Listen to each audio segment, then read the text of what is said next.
All right, guys. So this morning we're going to have a look at something called the quotient rule, right? And you'll remember the word quotient deals with division, right? And so we better see something with division here today, right? Um, the first thing, though, just recall, like what I'll try to do is have this little list here. Just recall this is kind of what we've done so far. We've got power law, product law, and then the extended product law or rules. Okay, so um, that's what we've done so far, right? And just to illustrate why these things exist is to make our lives easier, right? And the first thing that I want to do is just to make that illustration by applying first principles to a question like this, right? So that we can recall what a pain this is, right? So we could say, okay, well, we know f prime of x, and also the other thing is you have to know how to do this regardless, right? F prime of x will equal the limit as h approaches 0 of f of x plus h minus f of x, all divided by h, right?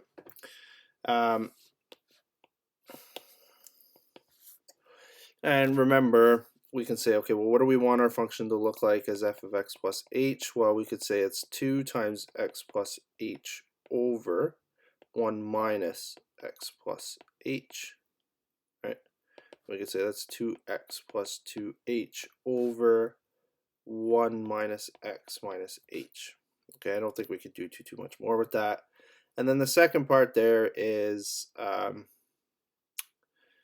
going to have an f of x. It's going to be just the original function again. Okay. So now we can throw that into our equation, and we're going to see that it's the limit as h approaches 0, right, of 2x plus 2h over 1 minus x minus h minus 2x over 1 minus x, all divided by h. Okay, now we have to clean this up. And I think the way we're going to clean it up is by finding a common denominator, right? And so we're going to say, okay, well, 1 minus x multiplied by 2x plus 2h minus 2x times 1 minus x minus h, all divided by 1 minus x minus h times 1 minus x. And that's going to be multiplied by the 1 over h, okay? So we can then multiply or distribute this stuff out, right? And we'll see 2x plus 2h minus 2x squared minus 2xh, right? That's everything from the first part there. And then we can say minus 2x from here plus 2x squared plus 2xh, all divided by 1 minus x minus h, 1 minus x, and that needs to be multiplied by 1 over h. Okay, now it looks like we can start doing some canceling out here, right, or zero pairing. So I see a negative 2x squared plus a 2x, and I see a 2x minus a 2x.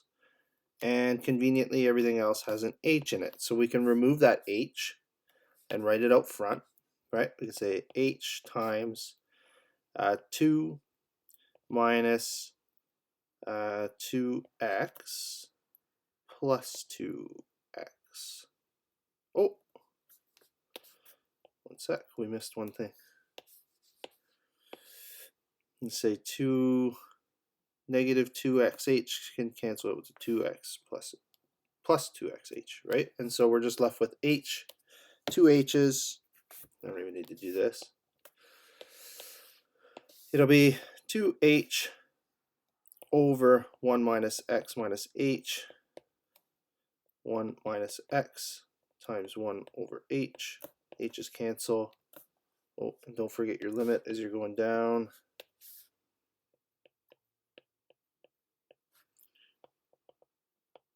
Okay, the whole point of this, guys, is that you guys appreciate the fact that there is a better way to do this, but it does not entirely eliminate the need for first principles.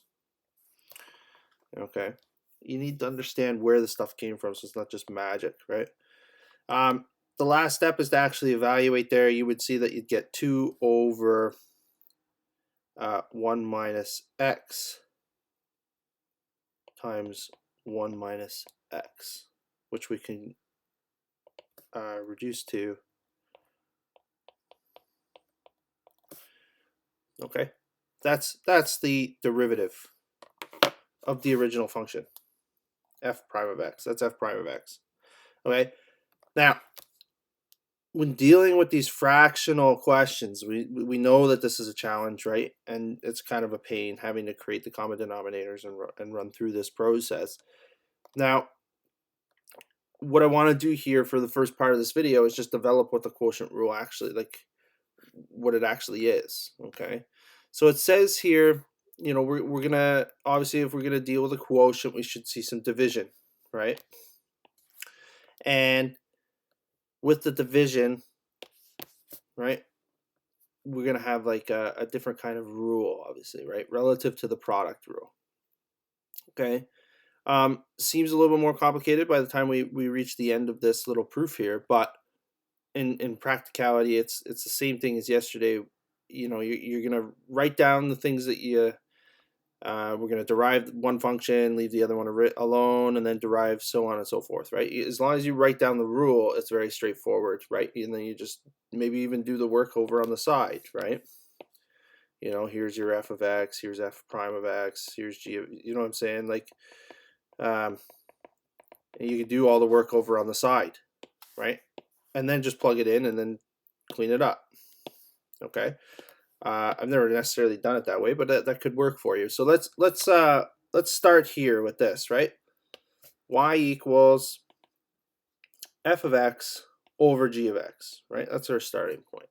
Now, if I was to try and isolate for one of the functions, we're going to see like I could cross multiply, right? And we're going to see that y times g of x is equal to f of x. Okay. So then I have, I'm just going to rewrite this so that it looks a little bit better. I have this function, it's f of x is equal to y times g of x. Now, if I was to apply our product rule here, right?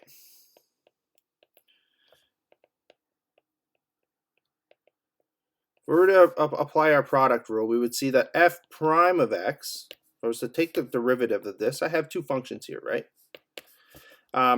F prime of x would be, if I were to derive y, then I would get dy by dx multiplied by the original g of x function.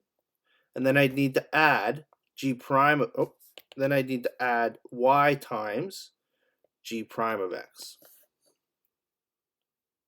Okay.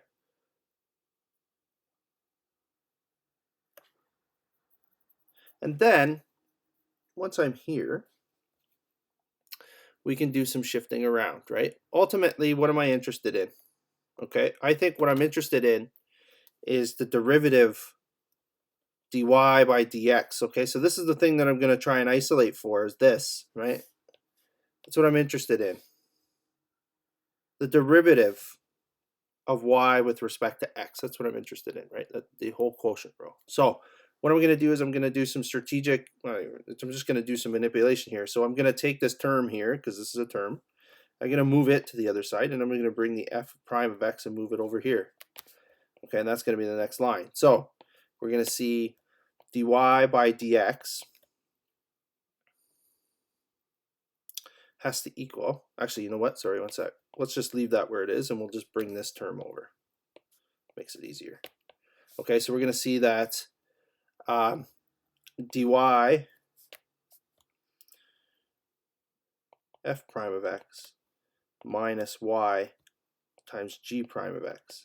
That's going to equal dy by dx times g of x, right? And if I want just dy by dx by itself, then I can divide both sides by g of x. and we arrive at our answer, right? So we're going to see that dy, I'll try to keep this above the page, it doesn't get cut off. Dy by dx is equal to f prime of x minus y g prime of x over g of x. Okay, now we've still got a little bit of cleaning up to do here from the standpoint that I don't really want that y in there. Okay, we know from originally that y is equal to f of x over g of x. So why don't we make that substitution? And then everything kind of looks like it's all relative to one another, right? Like I have f primes of x's, I'll have g primes of x's, I'll have g of x's, and I'll have f of x's. Okay, everything will be in like relative terms of functions. So let's make that substitution right away. Okay, so we'll say I'm just going to rewrite this with y replaced in there. So dy by dx is equal to f prime of x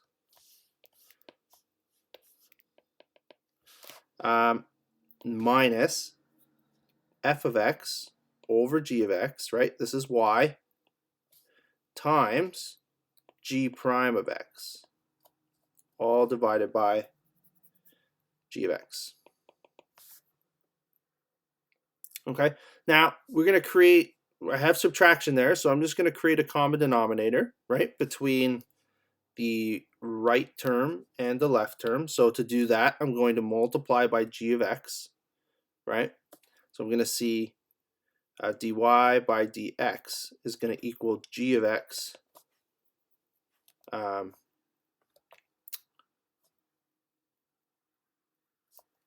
multiplied by f prime of x minus f of x times g of x. And that's all going to be over. Remember, I would have multiplied by g of x here, and g of x was already over here. So what do we get? Well, we get g of x. Actually, no, we leave it alone. It's just g of x. That was the whole point. Okay, it's all over g of x now. Right, because I would have had, sorry, I'll re-illustrate that. Here's what I would have had, right? I created a common denominator by multiplying by g of x over g of x. Okay, and then those two things combine in the denominator to get just one g of x. Right, but don't forget about this g of x that's here. And what you have is you have fractions inside of fractions, right? So I can take this one and bring it up, but I need to multiply by the inverse, right? So I'm going to say dy by dx, therefore, is equal to g of x times f prime of x minus f of x. I think I missed a prime there. F of x times g prime of x, all divided by g of x times g of x, right? Which will turn into, or maybe I'll move this over so you guys can see a little bit. Not doing the best job at explaining things, where things are coming from this morning. Okay, this is the second g of x here is from when I take this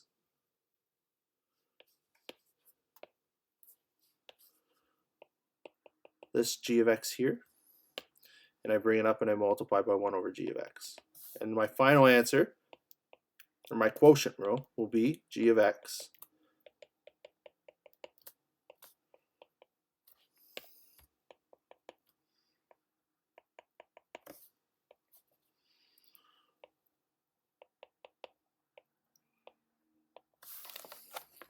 okay? So your final answer is dy by dx, the derivative of whatever quotient function you're given, where you divide two functions together, is g of x multiplied by f prime of x minus f of x times g prime of x, all divided by g of x squared. Okay, so that'll be that. I'll hit pause there. You guys can, that'll be the proof of this, okay? We'll kind of at least show where it came from, and a reminder of how painful first principles will be. And it will be nice to actually apply this equation here, okay? This will make your life a lot easier, as does the product rule and power law, right? But it's important to know where this stuff comes from. It can't just fall from the sky, right? That's first principles, okay? So we'll continue to do questions with first principles just to illustrate the fact that you're going to be grateful for having some of these laws, okay? So that's the proof, and a reminder, in the next video, I will do some examples.